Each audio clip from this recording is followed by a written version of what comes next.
उसकी गूंज अभी भी सुनाई दे रही है। आपको बता दें कि पूरा मामला फिलहाल कमला नगर थाने में जा चुका है। अभी तक क्या कानूनी कार्रवाई आपने की? देखिए, आज मेयर साहब, आदरणीय राजा Iqbal ji, standing committee chairman, नेता सदन, और हम लोगों की प्रेस कॉन्फ्रेंस भी रही इसी विषय को लेकर। और वहाँ जो आईओ वगैरह थे वो भी यहाँ से हमारी स्टेटमेंट कल भी लिख के लेके गए थे। और कल LNJP में मैं रात को 11:30 बजे तक एडमिट रहा।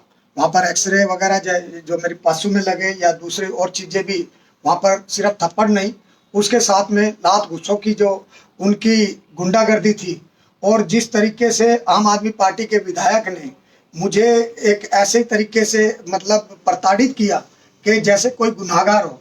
हमारा मकसद ये नहीं था। हमने आबकारी नीति के खिलाफ वहाँ पर एक सिंबॉलिक रूप से वहाँ पर एक बोतल जो चाय के पानी से भरी हुई थी उसको दिखाया था और हम अपना विरोध वहाँ पर जता रहे थे, लेकिन उनको ये सहन नहीं हुआ और उन्होंने वहाँ पर जो हरकत की वो काफ़ी शर्मिंदगी वाली है उनके लिए और निंदनीय है। अगर केजरीवाल जी ऐसे ही अभद्रतापूर्ण जो लोग हैं उनके साथ आप सहयोग कर रहे हैं, आपका मैं एक थप्पड़ नहीं, मैं गोली भी खा सकता हूँ, मैं जेल भी जा सकता हूँ, मुझे आप बंदूक से गोली लगवा दीजिए, लेकिन मैं गोली खाने की तो बात ही नहीं आई, क्योंकि वो जो विधायक है उन्होंने तो खेद जताया है, उनको दुख है इस बात का। देखिए, खेद जताने का एक अलग विषय आ गया, लेकिन वो जो सदन की गरिमा भंग हुई है उसके अंदर में जहां जितने सदन चल रहा है और उसके अंदर उन्होंने वो ऐसी अभद्रता गुंडागर्दी वाला कार्य किया है तो उसको खेद जताना कहते हैं।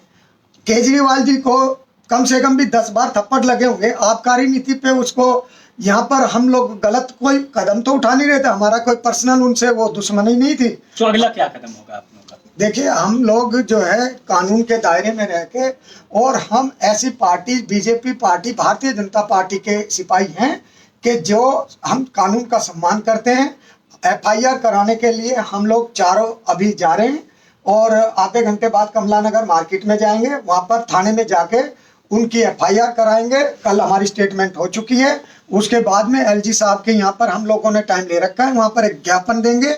LG साहब के साथ में ज्ञापन देने के बाद में हम ये चाहेंगे, उस ज्ञापन में ये भी है लिखा हुआ कि ऐसे जो गुंडागर्दी वाले विधायक हैं उनका जो सदस्यता है निगम की, सदन की, उसको वो निष्कासित करें। अच्छा, ये भी कहा जा रहा है कि जो तूल उठा वो उसको लेकर के कि जिस बोतल को आप लहरा रहे थे उसमें शराब थी या फिर चाय के पानी की पत्ती थी जिसको शराब आप बता रहे थे बार बार। उसमें चाय के पत्ती से बना हुआ ही वो मैटर था। और अगर माना, मैं आज खुलेआम चेतावनी देता हूं केजरीवाल जी को कि उस दिन तो चलो, कल केजरीवाल जी हमने चाय की बोतल लहराई है या हमने उसका विरोध जताया है आबकारी नीति का, मैं एक अगर बोतल दारू की भी या वाइन की लेके आता हूं और उसको मैं विरोध के रूप में सिंबॉलिक रूप से दिखा रहा हूं तो मैं कौन सा गुनाह कर रहा हूं?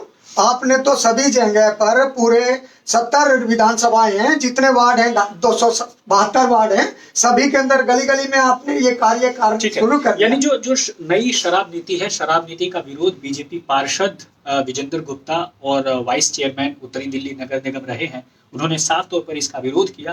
लेकिन किसी ने सोचा नहीं था कि ये मामला ऐसा पहली बार होगा जब सदन में एक विधायक पार्षद के ऊपर हाथापाई करेगा। धक्का मुक्की और लड़ाई झगड़े तो अक्सर सदन में होते रहते हैं, लेकिन इस तरह से हाथ उठाना वह बहुत सारे सवाल खड़े करता है। हालांकि विधायक ने इस बाबत खेद भी जताया है।